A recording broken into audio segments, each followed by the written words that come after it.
Hello! Bienvenue dans cette vidéo où je vais vous présenter les nouveautés et les retours en stock de cette semaine-ci. C'est Cédric, et à la technique, c'est Cédric. Il est tout seul, le Cédric. Allez, c'est les derniers jeux de cette année-ci. Il y en aura peut-être encore qui vont arriver aujourd'hui ou peut-être mardi, quelque chose comme ça, mais très très peu. Donc le plus gros est là. Vous verrez mon copion aussi, parce que d'habitude il est en hors-champ. C'est toujours Laurent qui l'a en main. C'est notre aide-mémoire, pour pas dire encore plus de bêtises qu'on dit maintenant. On a reçu un retour en stock. Il était prévu, c'est le chapitre 1 de l'Orcana. Donc on a reçu les displays, on a reçu aussi les 3 starters qui allaient avec. Mais il était prévu mi-janvier, mais il était dans la boîte. C'est le reprint, donc c'est à nouveau les displays du chapitre 2 là, qui vient d'arriver il y a 2-3 semaines. Donc voilà, on en a de nouveau en boutique. Chapitre 1, chapitre 2. Il n'y en a pas 50, hein. Vraiment, il en reste plus 50, du moins, en tout cas. Donc traînez pas trop pour si vous êtes intéressé pour racheter des boosters Orcana. Ça ne tiendra pas jusqu'à Noël, hein, clairement pas. Donc voilà, venez nous voir. Au niveau des nouveautés, on a eu un problème avec le fournisseur, c'est pas... voilà, il se pourrait que vous l'ayez vu déjà il y a 2-3 semaines dans les autres boutiques, mais c'est arrivé. Top 50, le jeu. Qui nous a fait ça? C'est Julien Faudet et Sylvain Attès, qui nous ont fait par exemple Mixmo.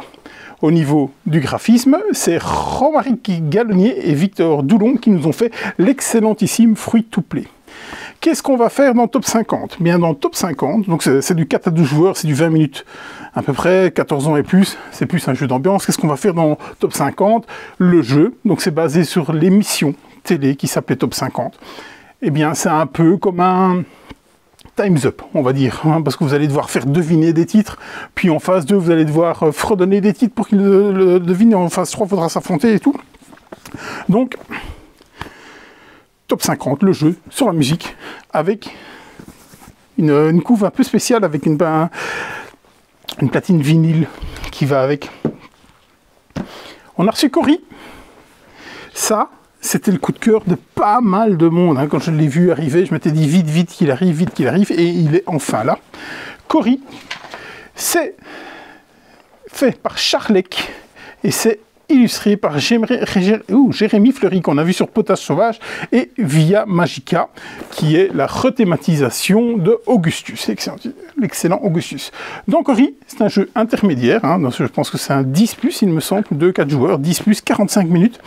Ça va être un peu du contrôle de territoire, donc chacun va jouer un clan, il y en a un qui va jouer les Anglais, l'autre qui va jouer les opossums, et encore un jeu les Kiwis par exemple, et tous ces clans-là ont des spécificités différentes, hein. Donc il y en a, ils vont devoir envahir, il y en a qui vont devoir survivre, il y en a qui vont devoir se repeupler et tout ça, donc bien entendu, un peu comme à Small World, eh bien, le territoire sera trop étroit, et donc, voilà, il va falloir chafouiner un peu tout ce beau monde, hein, parce qu'il y en a même qui vont changer de façon de jouer en cours de jeu. Eh bien, c'était le coup de cœur d'un peu tout le monde, et moi je suis très curieux d'essayer ça, même si les jeux chafouins, c'est pas trop pour moi. Donut est arrivé. Donut, c'est un jeu à 2 joueurs, c'est de Bruno Catala. J'ai pas vu l'illustrateur. Donc uniquement 2 joueurs, vous allez devoir, c'est très tactique, hein, vous allez devoir un peu à la puissance 4, vraiment, donc essayer d'aligner 4 donuts de façon horizontale, verticale ou diagonale à votre couleur. Et c'est un peu aussi, un peu comme au Damo, vous allez devoir placer vos pions, mais si vous arrivez à emprisonner un pion adverse, mais il va se retourner, ça va devenir, il va revenir à votre couleur. Un peu aussi comme à Sob avec 2 joueurs, où la case sur laquelle vous allez interagir va dire à l'autre, tu dois jouer dans ce sens-là, ou dans ce sens-là.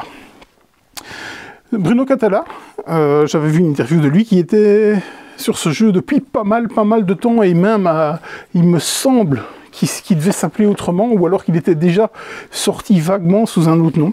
Mais donc moi j'ai eu l'occasion de le tester à Vichy, et c'était franchement pas mal, celui-là, clairement. On a reçu, au niveau de Dice Throne,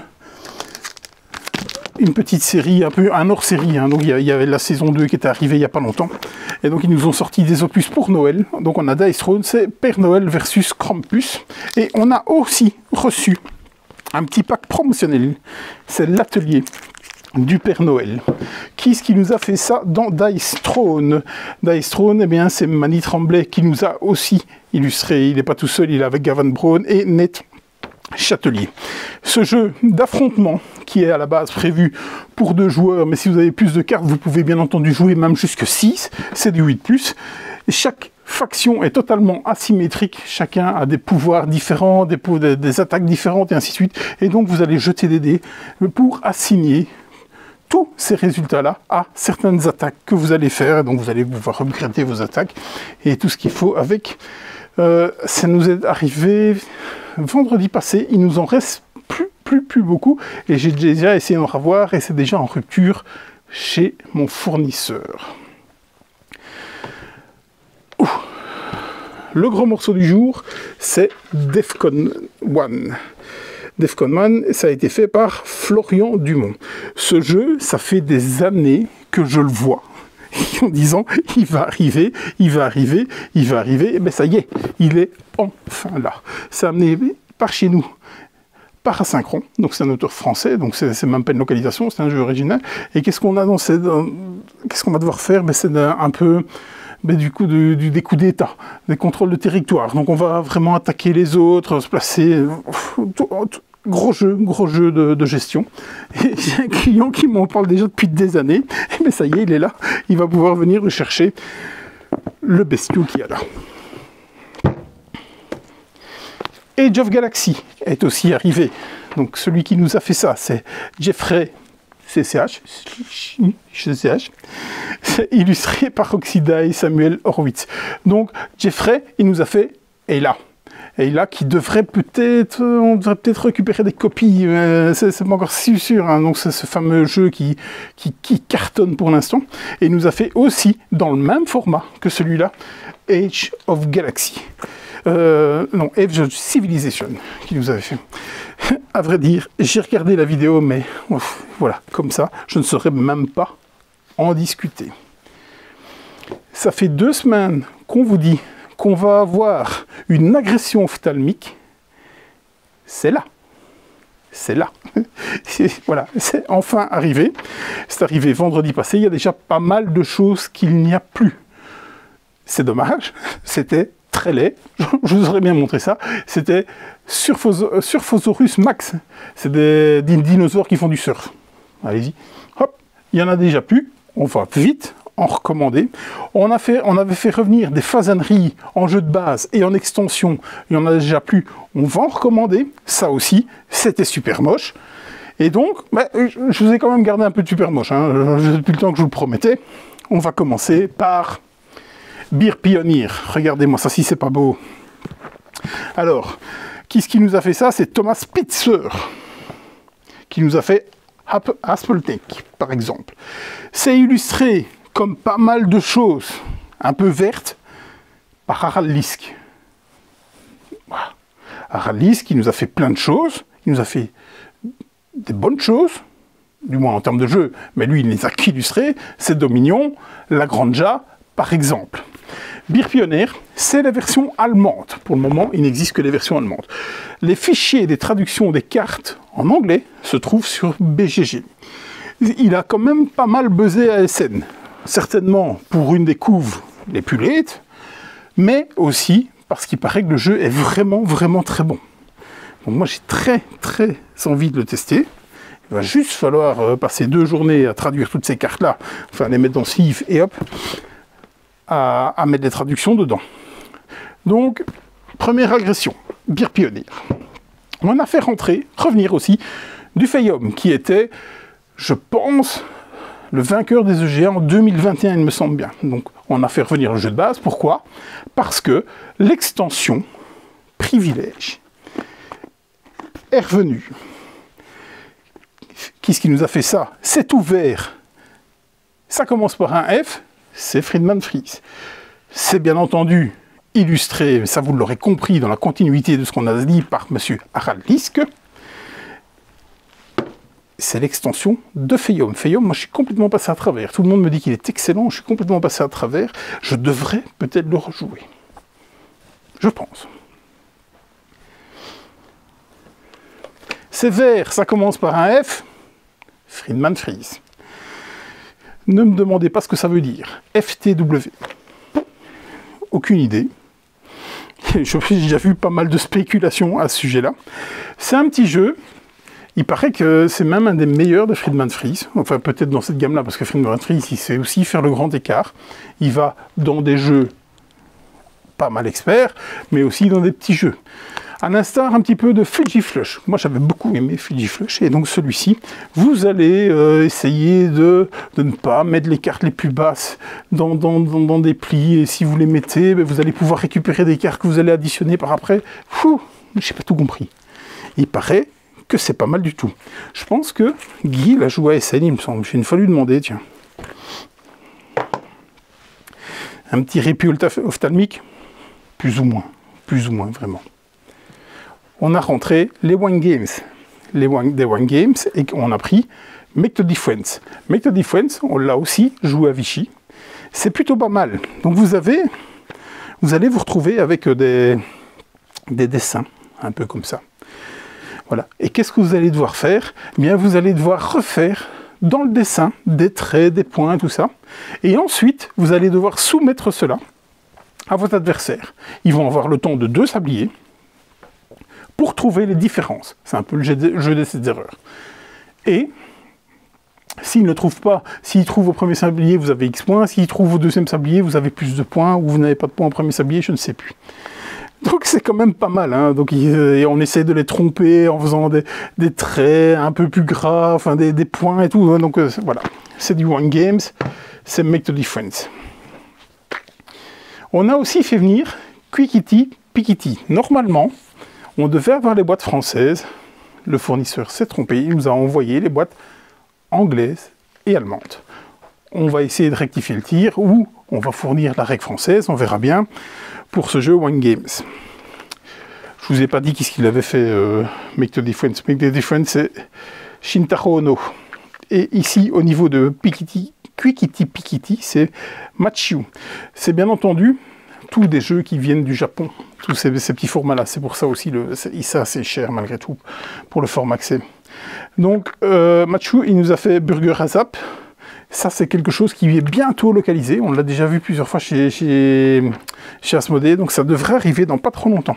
C'est illustré par Kamatsuzaki et Sasaki. Et donc ça, c'est les illustrateurs un peu internes, hein, de ceux qui ont fait Scouts, Nightals et Well to Look. Well to Look, que je vous parle tout de suite après. Quickity Pikity, c'est un de mes coups de cœur, vraiment, de Vichy. Vraiment très très chouette. C'est accessible, hein, c'est vraiment accessible parce que ça, je pense que c'est c'est du 6 ans, je crois, mais c'est vraiment très chouette. Ça m'a fait penser un peu à Fast-Fouille. C'est bien du 6 ans. Ça m'a fait penser un peu à Fast-Fouille. Donc vous allez devoir à une main prendre toutes des petites tuiles. Et sur ces petites tuiles, eh bien, vous avez des fruits. Mais les fruits, ils sont de couleurs différentes, mais des fois ils sourient et des fois ils font la tête. Et donc il va falloir faire attention parce qu'on va essayer de faire des séries de tout ce qu'on a. C'est vraiment très très chouette. On a passé un super moment avec Quickity Pikity. Je vous le disais, on a reçu aussi Well to Look. Make the Difference, il y a la version française évidemment. Well to Look, il y a la version française aussi. Et donc qui nous a fait ça? C'est Bruno Feduti et Jun Sasaki. Donc Bruno Feduti, c'est bien entendu Dipsy,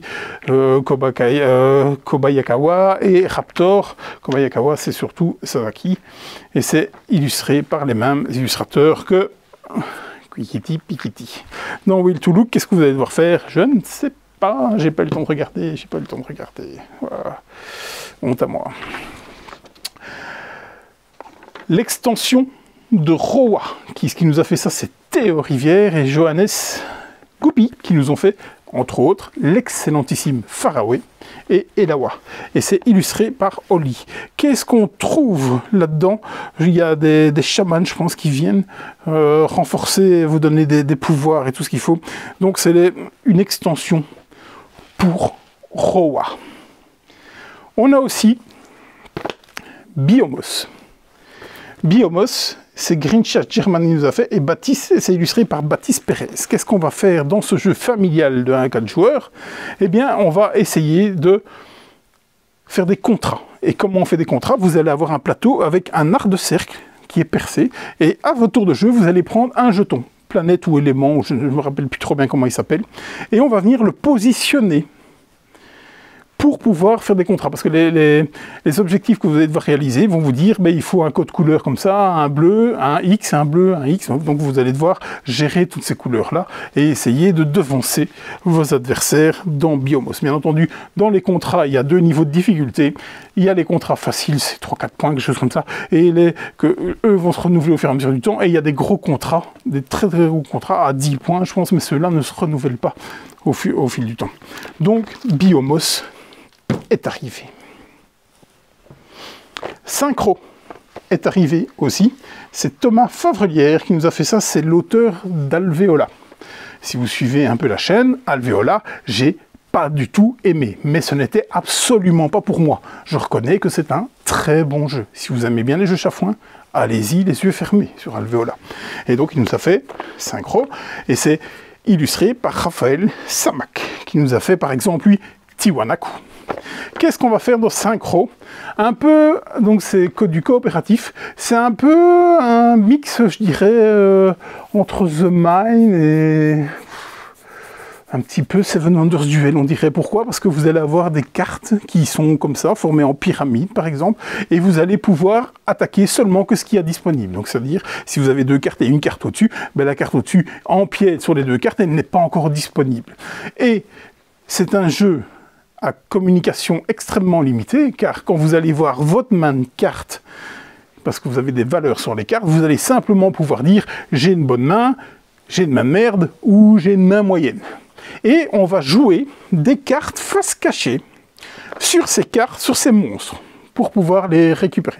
Et qu'est-ce qu'on va faire? Eh bien, on va retourner, et donc si le monstre était de valeur 6, et qu'en jouant des cartes sur ces monstres, on a au-delà ou à égalité de valeur 6, eh bien, on a capturé le monstre et on va pouvoir attaquer les autres. Le but est de tuer tous les monstres qu'il y aura sur la table avant qu'on ait terminé notre main de cartes. Et ça, c'est Synchro. Dernier jeu que je vais vous parler, c'est Evil Corp. Et c'est Jérémy Ducré qui nous a fait Daimyo, illustré par Jeep et Olivier de Routot qui nous ont fait, entre autres, Skotten Totten. C'est beau. Franchement, j'aime beaucoup la couve. Vraiment. C'est amené par ici, par la boîte de jeu. C'est do 12+. Je suis un peu étonné, parce que j'ai regardé la vidéo, ça ne semblait pas être si complexe que ça. C'est un peu un système de tir à la corde. Vous allez vous battre sur des tableaux, et en fonction des tuiles que vous allez mettre, que viendront derrière votre paravent, dans les zones de jeu, eh bien, vous allez faire modifier un curseur qui va monter ou descendre, comme dans un tir à la corde. Vous allez pouvoir aussi acheter certaines tuiles qui sont nettement plus fortes. Donc c'est un jeu de backbuilding. La couve, waouh, c'est super belle, j'aime beaucoup. Voilà. C'était la dernière de l'année. La semaine prochaine, pas d'émission, parce que c'est pour les 1 ou 2 jeux qu'on va recevoir en termes de nouveautés. On fera des reels Facebook ou genre de YouTube, Facebook, Instagram et tout ça. Vous pourrez vous tenir au courant par là. Normalement, on devrait aussi être très très occupé et encore moins disponible pour la préparation de l'émission. Si, je vous assure, on la prépare. Le 24 décembre, le magasin est ouvert. 10-15 heures. Un horaire pareil comme ça, pour vous permettre, pour les retardataires, de venir chercher et mettre quelque chose sous le sapin. Au niveau des précommandes, a été annoncée l'extension de HID, qui est et Viren. Donc tout ça, c'est déjà en ligne. Il y a aussi une extension pour Seven Wonders Armada. Ce sera Medals. Il y a aussi Veil of Eternity. Comme je vous le disais, la Belgique va être encore un peu en retard, donc on devrait recevoir Q1 les boîtes. Il y a aussi l'extension d'une des meilleures ventes de l'année de Nucleum. C'est la carte Australie. On n'en sait pas beaucoup plus sur ce qu'elle va contenir, à part une nouvelle map, mais certainement des nouveaux composants. Voilà. Je voulais vous remercier vraiment de suivre la chaîne YouTube comme vous faites. Votre soutien, c'est vraiment génial. Merci aussi pour les commentaires que vous faites. Je remercie aussi ceux qui m'assistent dans les vidéos. Donc cette année-ci, il y a eu un peu tout le monde. Il y a eu Arnaud, il y a eu Samuel, il y a eu Laurent, bien entendu. Il y a eu Isaline, il y a eu Sabrina. Donc tout ce beau monde, merci à vous de prendre ce temps pour essayer de me seconder et de pallier sur les manquements que j'aurai. Donc vraiment, merci. Il y a encore des bûchers au laurier qui vont être postés. On en a tourné un hier, il faut juste le monter, le mettre en ligne. On va certainement faire des vidéos un peu plus voilà, sur ce qu'on a vendu le plus ou ce genre de choses. Donc voilà, c'est dans notre tête, on va regarder à ça. Passez d'excellentes fêtes, jouez bien, vraiment. On se retrouve au magasin si vous venez, mais sinon à l'année prochaine en vidéo. Et à bientôt. Allez, salut, merci.